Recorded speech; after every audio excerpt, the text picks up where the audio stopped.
Hello everyone, Chhattisgarh current affair series में आप सभी का स्वागत है। आज का हमारा टॉपिक है छत्तीसगढ़ में नई सरकार का गठन।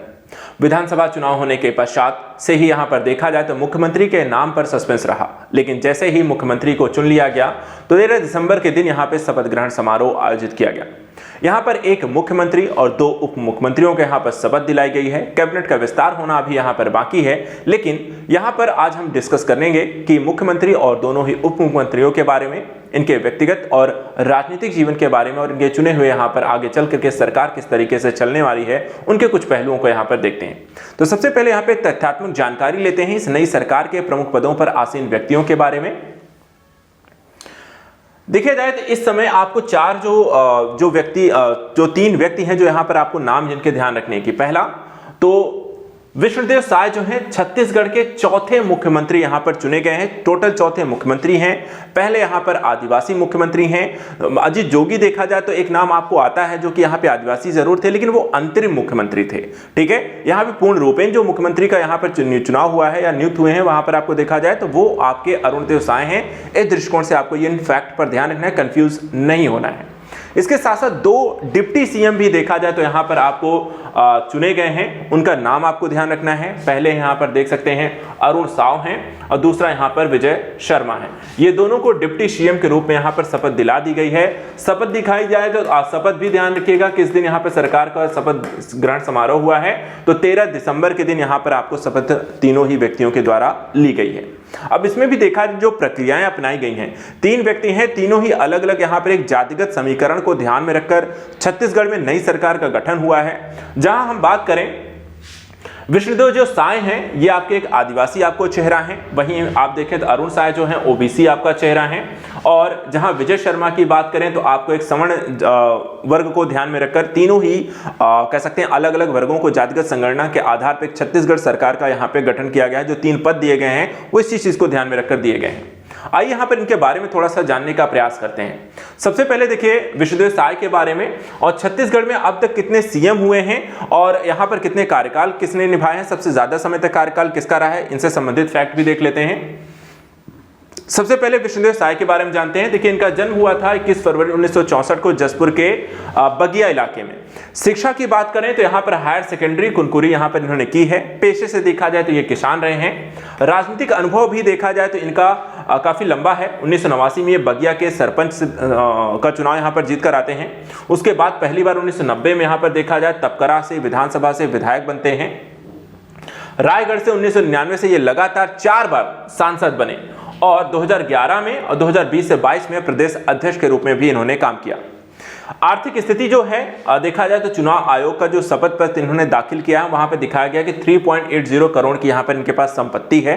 और पारिवारिक जीवन की बात करें तो 1991 में कौशल्या देवी से शादी की है, 1 बेटा और 2 बेटियां हैं। अब बात करते हैं छत्तीसगढ़ में अब तक गठित हुई सरकार उसके मुख्यमंत्रियों के बारे में। जैसा कि अभी हमने देखा कि चौथे सीएम है आपके विष्णुदेव साय। ठीक है, लेकिन कार्यकाल देखा जाए तो कार्यकाल के लिहाज से आपको देखा जाए जो अब तक हो चुके हैं उनको भी देख लेते हैं। 1 नवंबर 2000 को जब यहां पे छत्तीसगढ़ मध्य प्रदेश से अलग होकर एक नया यहां पर राज्य बनता है तो उस समय यहां पर अजीत जोगी को आपको पुलिस परेड मैदान पे यहां पर मुख्यमंत्री पद की यहां पे शपथ दिलाई गई। इसी तरीके से 8 दिसंबर 2003 को देखा जाए तो डॉक्टर रमन सिंह जो है पुलिस परेड मैदान में यहां पर इनके द्वारा शपथ ली गई। और 3 बार यहां पर आपको देखा जाए तो लगातार सीएम रहे हैं, ये भी ध्यान रखिएगा। रमन सिंह जो है 3 बार आपके सीएम पद छत्तीसगढ़ का यहां पर संभाल चुके हैं और वो भी 2003, 2008 और 2013 के यहां पर विधानसभा चुनाव को जीत कर आए हैं। व्यक्तित्व के तौर पर देखें तो अजीत जोगी पहले, रमन सिंह दूसरे, भूपेश बघेल तीसरे और यहां पर विष्णुदेव साय चौथे मुख्यमंत्री हैं। लेकिन कार्यकाल के लिहाज से अगर हम देखें तो 1, 2, 3, 4, 5 और ये छठा यहां पर विधानसभा कह सकते हैं कार्यकाल अब तक शुरू हो रहा है। अब यहां पे देखिए इसके बाद यहां पे 17 दिसंबर 2018 भूपेश बघेल जो हैं वो यहां पर जीत कर आते हैं और सीएम बनते हैं।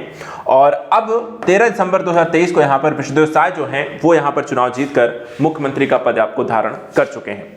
अब आइए यहां पर बात करते हैं 2 डिप्टी सीएम के बारे में। ये तो हो गया छत्तीसगढ़ में सीएम कब तक कितने हो चुके हैं, किनका कितना कार्यकाल रहा है, और विष्णुदेव साय के बारे में। अब दूसरा यहां पे देखा है 2 डिप्टी सीएम जो चुनकर आए हैं उनके बारे में थोड़ा सा जानकारी हासिल कर लीजिए। उनसे रिलेटेड अगर आपको कुछ फैक्ट आते हैं वो भी आपको पता होना चाहिए। जैसे कि छत्तीसगढ़ में ये पहली बार हुआ है कि 2 डिप्टी सीएम यहां पर चुन के आए हैं। दोनों का नाम ध्यान रखिएगा, एक का है अरुण साव, दूसरे हैं यहां पर विजय शर्मा। कौन कहां से जीता है ये भी ध्यान रखिएगा। जैसे कि अरुण साव जो है वो लोरमी विधानसभा सीट से जीतकर आए हैं, वहीं अगर हम बात करें विजय शर्मा तो वो कवर्धा सीट से यहां पर जीतकर आए हुए हैं। तो दोनों के अलग अलग सीट से यहां पर जीत कर आए हैं, दोनों को ये भी ध्यान रखना है।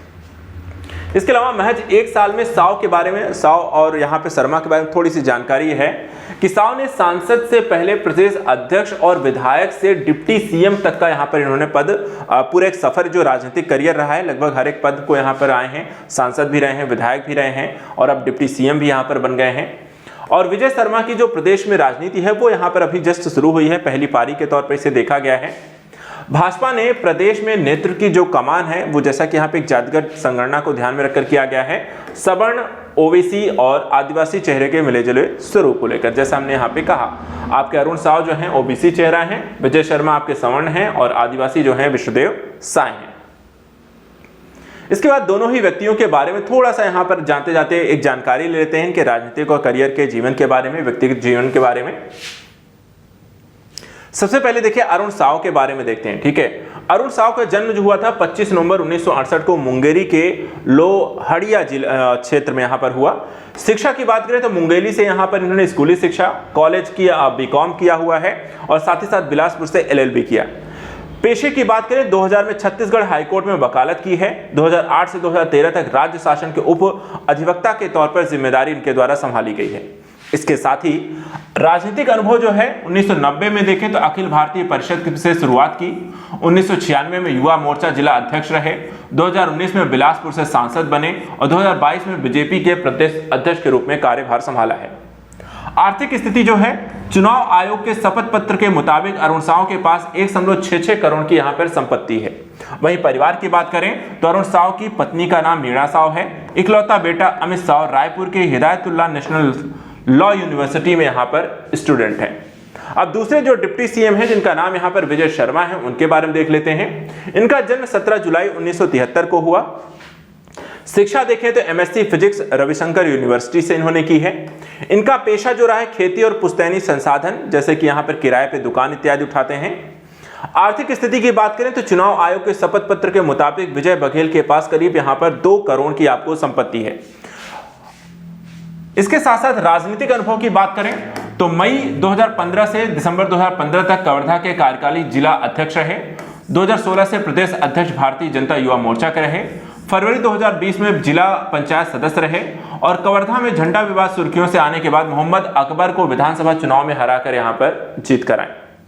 परिवार की बात करें तो यहाँ पे पत्नी रश्मि शर्मा है, हिंदी में एमए है, साहित्यिक लेख और कविताएं लिखती हैं। वहीं इनका एक बेटा है जो अभिनव शर्मा, जो कि 10वीं की परीक्षा यहाँ पर दे रहा है। तो ये वर्तमान समय की छत्तीसगढ़ सरकार के मुख्यमंत्री और दोनों उप मुख्यमंत्रियों और साथ ही साथ अब तक कितने कार्यकाल हो चुके हैं मुख्यमंत्रियों, उनसे संबंधित कुछ यहाँ पे प्रमुख तथ्य हैं। परीक्षा के दृष्टिकोण से ये तथ्यों से आप यहाँ पे परिचित हो चुके हैं। नई जानकारियों के साथ मैं लगातार आप सभी के मध्य आता रहूंगा। फिलहाल आज के लिए इतना ही। Thank you so much and good luck.